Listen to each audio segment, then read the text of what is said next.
Calculus BC, even though we are wrapping up the Chapter 6 material, this is a lesson in our textbook, 9.1, that is more traditionally contained in this Chapter 6 material. So it's a perfect time to incorporate this. Our learning target is I can find arc length. So let's take a look right here. A function is smooth if the derivative is continuous, no corners, no cusps, in other words.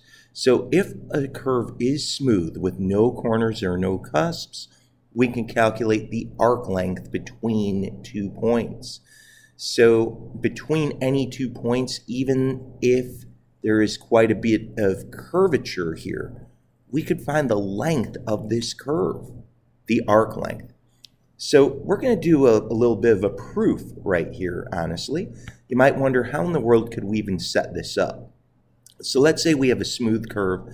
Let's say we have point A and point B. Our endpoints, point P is this partition. We're going to chop up this x interval into tinier and tinier slices, little sections, like from x0 to x1 and so forth. And, as you're looking here, this can help. Let's just pay attention to x sub k and x sub k plus 1, which I've highlighted in green. Of course, we have some arc length here, but what you're going to see is we have no real previous content that we can rest upon. We can never say, well, we found an arc length on a curve, at least, in another class. You found arc length on a circle. But of course, this is not a circle. So if we were to just take 2 points, however, we could find the distance between those 2 points. And the distance formula, I am jotting that down right here, is really the Pythagorean theorem in 2 dimensions here. We've got the square root of x2 minus x1 quantity squared plus y2 minus y1 quantity squared. All of that's inside that square root. So I could at least find that linear distance. And of course, the idea is this, guys. If that slice gets super, super, super thin, super close, all of a sudden you could see that that linear distance would very closely approximate the arc length. And what if this x sub k were in a limit and it was getting closer and closer? Well, you can envision what we're going to have.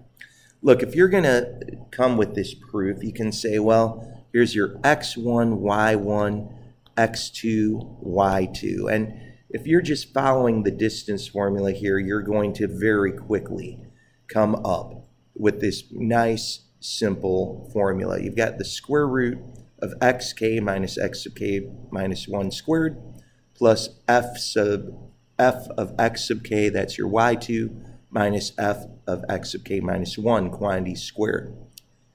But we're going to take a look at the mean value theorem. Now, by the way, some review. The review of the mean value theorem said that if a function was continuous and differentiable, and that means your derivative will exist, that means there won't be a corner or cusp where the derivative will not exist. That means that we saw that there was some c value, there existed a c on an interval from a to b, where the instantaneous rate of change was equal to the average rate of change. You could see that we had this right here. And, the big question is, could we, put that all together? Well, in this regard, you could say, well, look, we've got y2 minus y1. That's your f of your w sub k, or x sub k, I should say, minus an f of x sub k minus 1. And down below over here, we'd have our x sub k minus x sub k minus x sub k minus 1 right over here. It's really still your y2 minus y1. Down below, you have your x2 minus x1. And that's going to be some f prime of c. Well, what we're seeing is we could multiply both sides by this x sub k minus 1. If we multiplied that, we'd have this right here. Also, the distance between an x sub k minus 1 and x sub k, that's really delta x if you think about it. So this thing down below would be delta x. So what are we getting at? We're going to see that in this distance formula, guys, this x sub k minus 1, that's really delta x. That's what we're seeing right here. What we're also seeing is from this mean value theorem, if we were to take our f of x sub k minus f of x sub k minus 1, that's f prime of c times delta x. So that's really where we're going next. We can more or less come here and say that this thing is now, through the mean value theorem, equivalent to some w sub k. The w sub k is what we call our c. You know, we don't know what that c value is. It's somewhere in between your x sub k minus 1 and x sub k. But as you're looking at this square root, you might notice that you could factor a delta x squared out from that. And then inside here, you'd have an f prime w sub k. That's still going to be squared. But we know that the square root of delta x squared is just going to be delta x. So that's really what we have here. This is a Riemann sum, however. And if we were to slice this up and have delta x go to 0, we'd have an infinite number of little subintervals. So this right here would be a way to get your arc length. And this is plain and simply the proof of the arc length formula. It's right in here. That f prime of w sub k, we're just going to leave that as f prime of x. And thank goodness right now we can jump ahead and say, look, you want to find the arc length from a beginning x value to an ending x value.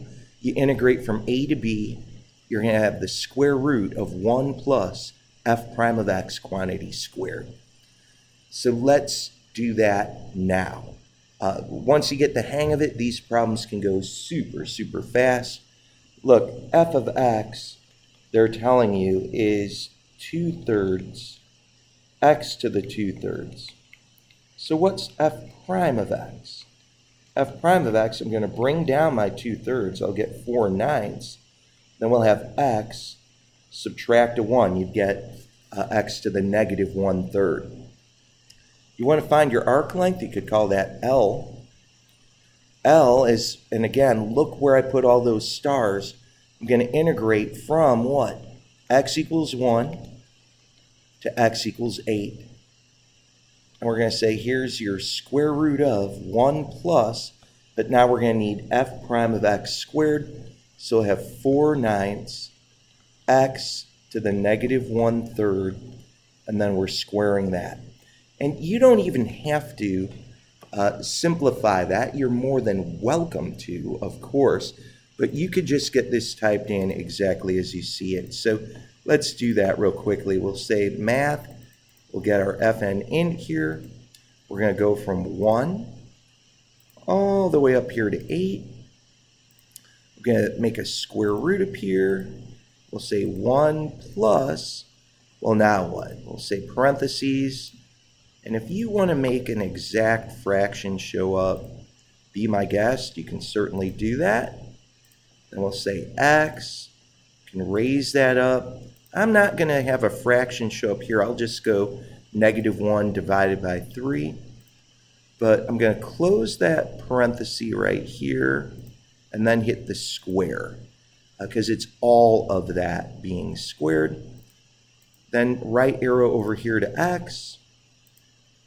And it becomes 7.289. Notice what you're doing. You're finding the distance on the curve between those 2 points. And that's really, really cool when you can do that. So we gave a real quick proof. Had to use some really deep thinking. how the mean value theorem allowed us to rewrite the distance formula a little bit differently. We're able to pull that out. I'm not going to ask you to prove this. I'm asking you, of course, to use this. One last problem, and then we're through. Here's the cool thing. We're so used to integrating with respect to y. Look, you can do that as well. As long as your curve is smooth, your derivative would exist, and you'd have x is equal to g of y. If you're going from a y value of c to a y value of d, it's the exact same formula, guys, except you're going to be integrating with respect to y. And you can think, well, how do I know when I'm going to need to do that? Well, please just look right here. This equation, I think you can see, is really, really just drastically different from our last one. We have all these powers of y and only one single x. You might guess correctly that you could solve for x way more easily than you could ever solve for y. So I'm going to add a y to the 8th to both sides. And from here, if I wanted to get x alone, I'd divide by 30y to the 3rd. Now I'm going to do that for each one of these terms here. And, what's going to happen is you'll be left with your x. And then this will become y to the 5th with a 1/30th out in front. This will become a 1/2 with a y to the -3rd. So at this point, do want to tell you that this is really what g of y would equal. It's a function with respect to y. So let's go ahead and take our derivative. And bring down your 5. You'd get 1 over 6. 5 over 30 is 1/6. This is y to the 4th.